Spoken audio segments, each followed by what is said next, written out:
Saya kira itu jelas kata-kata yang mencemarkan nama baik orang, kan gitu. Itu bukan apakah dalam pengertian bertanya, tapi apakah dalam memberikan pernyataan yang pernyataan itu sedemikian rupa sehingga kemudian masyarakat mengasosiasikan apa yang disampaikan benar.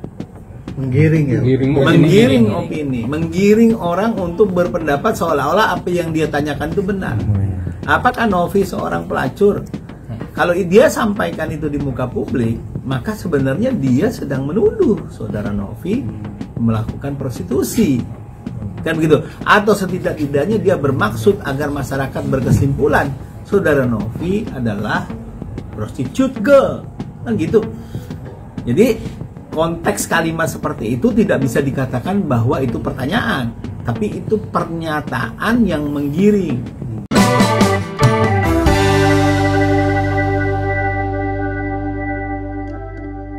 Suara netizen, apa kata netizen membahas kasus permasalahan sosial terbaru dan viral.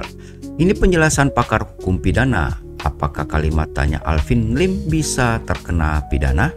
Profesor hukum pidana memberikan pandangannya mengenai kalimat tanya yang disampaikan oleh Alvin Lim dalam media sosialnya mengenai dari mana Novi mendapatkan kekayaannya. Menurut Alvin Lim, apakah Novi mendapatkan kekayaannya dari kami tidak bisa menjelaskan karena kami tidak tega ya, terlalu kasar. Kamu sendiri yang bisa cari tahu perkataan apa yang diucapkannya begitu vulgar seperti di halaman channel Alvin Lim. Sepertinya Mimin gak pantas mengulanginya.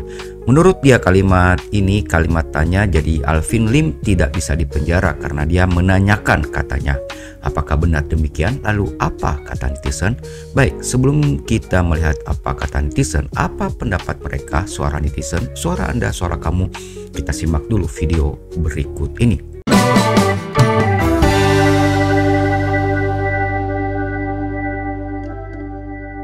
Gitu. Sehingga kemudian membuat orang berasosiasi tentang apa yang dinyatakan terhadap orang itu. Oke, berarti apa yang dilakukan ketika orang lain berasumsi bahwa meyakinkan pernyataan itu tidak salah?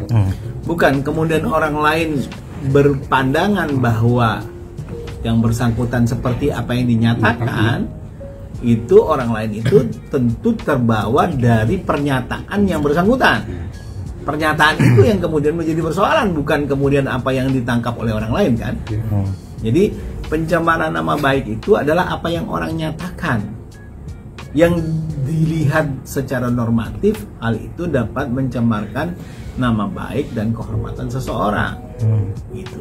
Tetapi dengan kata apakah, kan dia seolah-olah mau berlindung di dalam sebuah ini sesuatu pertanyaan belaka.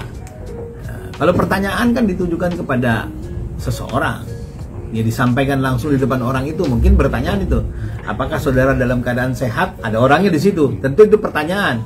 Tapi apakah dia seorang pengedar narkoba? Itu menyatakan seseorang sebagai pengedar narkoba, sehingga masuk dalam kualifikasi bentuk pencemaran nama baik. Berarti kemungkinan juga kalau Alvin akan dipidana. Berapa ya kalau dilaporkan ini delik aduan ya. Menurut Prof sendiri berapa persen kemungkinan Alvin akan menjerat? Tergantung apakah ini diadukan oleh yang bersangkutan atau tidak.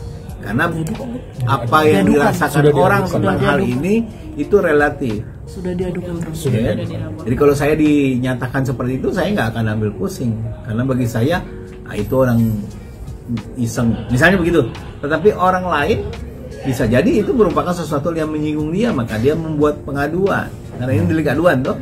Nah, makanya kalau ini diadukan, saya berkeyakinan bahwa ini akan menjadi suatu kasus hukum dan yang bersangkutan akan dimintai tanggung jawab hukum atas pernyataan ini. Berarti bisa bilang bisa dijerat pidana ya, Prof? Ya, kalau yang paling relevan adalah ini suatu bentuk pencemaran nama baik. Izin Prof, perihal hak imunitas yang melekat pada seorang lawyer.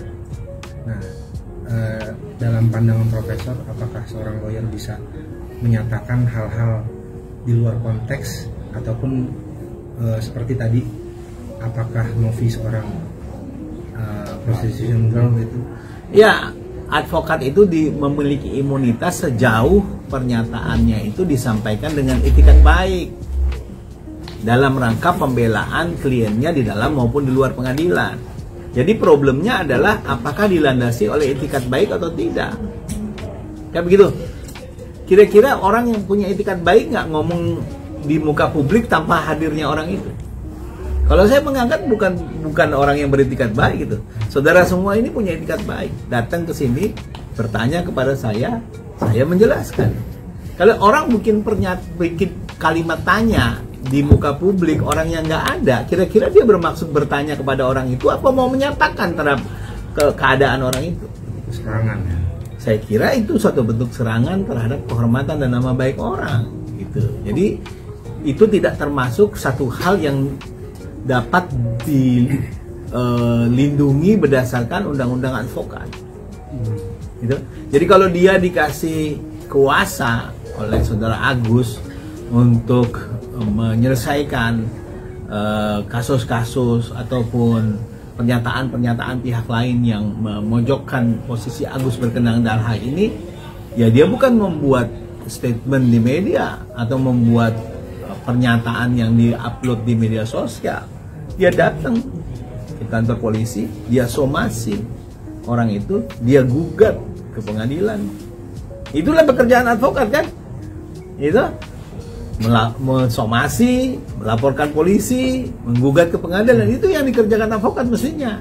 Bukan bikin video lalu disebarkan di media sosial. Saya kira itu pekerjaan influencer.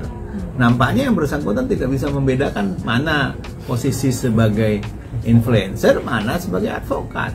Nah, ini yang menyebabkan kemudian timbul masalah.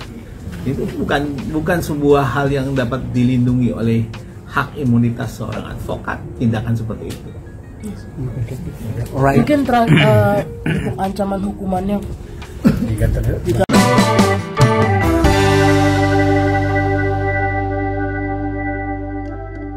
The power of netizen, jangan pandang enteng netizen. Kekuatan netizen plus 62 dalam menggerakkan isu atau mengikuti perbincangan yang ada di media sosial. Tidak perlu diragukan lagi, banyak peristiwa besar dalam negeri ini yang berhasil dibongkar, dikuliti, dibuka, dan berakhir dengan gemilang. Tonton video lengkapnya di Intens Investigasi. Baik, saatnya kita lihat apa kata netizen plus 62. Suara netizen, apa kata netizen? Kami hanya menyampaikan beberapa suara netizen aja. Untuk selengkapnya kamu bisa melihat langsung ke Intens Investigasi. Baik, kita langsung lihat suara netizen yang pertama. Suara netizen yang pertama dari @alinq2y. Mendukung dilaporkannya Alvin Lim atas pencemaran nama baik terhadap Tenovi dan profesi pramugari, juga merendahkan harkat dan martabat perempuan. Mendapat 4 balasan dan 140 balasan. Sepertinya hampir semua nih disinggung ya. Mulai dari negara juga dan beberapa pengacara lain termasuk Hotman Paris. Dan dari suara netizen @irsafakana 396, hadiah akhir tahun terbaik untuk Alvin Lim. Emocion apa nih? Penjarakan hashtag ya. Mendapat 1 balasan, 25 respon. Kami dan seluruh warga kampung Indonesia di Indonesia siap dukung Tenovi. Disampaikan oleh netizen @emando angga, mendapat 1 balasan dan 25 respon. Dari suara netizen @Raffi FDH01, Bapak cara berbicaranya santun, dan mendapat 23 respon. Suara netizen @rosmana1809, intinya Agus adalah seorang benalu di hidup Novi, dan mendapat 4 balasan dan 59 respon. Dan berikutnya lagi dari @aridududu_official 2040, penjarakan Alvin Lim sampai busuk di penjara, 12 balasan dan 137 respon. Dari Eliza L5W, siap-siap saksikan AL langsung masuk rumah sakit saat akan diperiksa jadi tersangka, mendapat 3 balasan dan 38 respon. Dari suara netizen Adim, profesor yang baik dan pintar, mendapat 2 balasan dan 58 respon. Setelah Farhad RD Lau, sekarang Alvin Lim kubu Agus isinya rusuh semua. Ya benar ya, saya yang setuju tulis di kolom komentar. Yang mendapat emocion menangis tertawa mendapat 2 balasan dan 23 respon. Dari netizen Lia Siregar 7867, sukses Profesor, baru bantu Tenovi untuk dapatkan keadilan ya, mendapat 48 respon. Dari netizen Jack Nicholson, apapun yang dijelaskan dengan tenang, enak didengarnya. Maksudnya sang profesor ini kali ya. Mendapat 2 balasan dan 32 respon. Dari netizen Ekandari Siwihutami 1644. Ya saya senang banget ada yang dapat hadiah dari mulut yang ember. Sip, semangat Tenovi, mendapat 6 respon. Dan yang terakhir dari Atik, aku nggak paham bidang hukum, tapi menurut yang kata-kata pernyataan dan nuduh jelas tahu masa orang nuduh bukan yang kebersangkutan tapi ke media, berarti jelas bukan tanya tapi maaf ya, ini nggak ada titik komanya dan banyak singkatan, jadi Mimin bacakan sesuai aja. Kalau tanya baik-baik hadapan itu disebut tanya yang bersangkutan. Kalau kenal saja tidak dan ngomong menjurus ke orang yang dituju, jelas nuduh itu sebutan. Oke baik, ini disampaikan oleh Suara Atik, mendapat 2 balasan dan 35 respon. Bagaimana menurut kamu? Suara netizen, suara Anda, suara kamu. Sudah dijelaskan tadi, ini penjelasan pakar hukum pidana. Apakah kalimat tanya Alvin Lim bisa diterkena pidana? Tulis di kolom komentar menurut pendapat kamu yang ada di podcast radio ini. Dan jangan lupa dukung kami supaya kamu tidak ketinggalan informasi terbaru dari podcast radio. Jangan lupa klik subscribe, like, dan sampai jumpa.